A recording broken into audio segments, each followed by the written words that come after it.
नारा आज अमली जमा नरेंद्र मोदी जी पहुंचा रहे हैं। नहीं तो ये बताइए ना कि लालू जी का आरोप कहाँ तक सही? लालू जी ने जो कहा हॉस्पिटल से लौटने के बाद कि आप लोग देश में माहौल खराब कर रहे हैं, हनुमान चालीसा लाउड स्पीकर की बात करके, क्या वाकई बीजेपी ऐसा कर रही है? मुझे लगता है कि ये भारतीय जनता पार्टी के ऊपर ये आरोप फिट नहीं बैठता है। बिहार के पूर्व मुख्यमंत्री रहे आदरणीय लालू प्रसाद यादव जी, और खास करके गोपालगंज जिला से भी आते हैं, उसी जिला से ये जनक चमार निकल करके आया है। तो मुझे लगता है कि उसे उनके शासन काल में ऐसे बेटा कहीं नज़र नहीं आता था। लेकिन भारतीय जनता पार्टी की जब सरकार आती है, बिहार के यशस्वी मुख्यमंत्री नीतीश कुमार जी बनते हैं, तो एक झोपड़ी में रहने वाला, जिनका बाप दूसरे के खेतों में मजदूरी करने वाला का बेटा आज मंत्रिपरिषद का सदस्य है।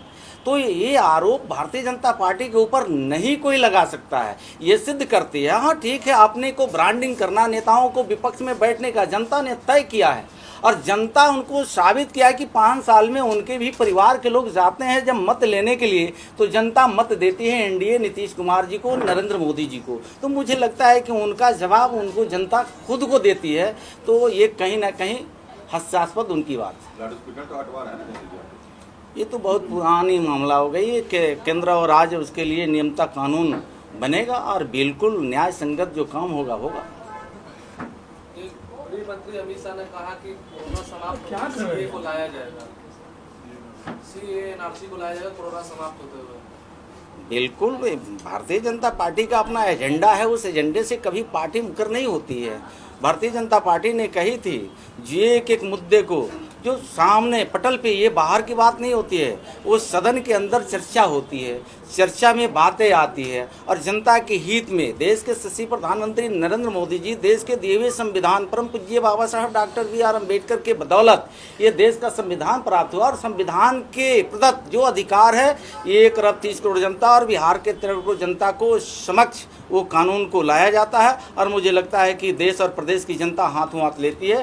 तो देश के यशस्वी गृह मंत्री जो आप कहे हैं उस पर मैं अमल करता हूं, और आने वाले दिनों में 100% उसको लागू भी कराया जाएगा। WHO ने बोला है 47 से 48 लाख लोगों की मृत्यु हुई है, और सरकार बोल रही है कि 5 लाख की मृत्यु हुई है इंडिया में। मुझे लगता है कि आज हम आप प्रिंट मीडिया के हो या मंत्रिपरिषद का इधर सदस्य बैठा हो, ये तो धन्यवाद के पात्र देश के और प्रदेश के हमारे नेता हैं।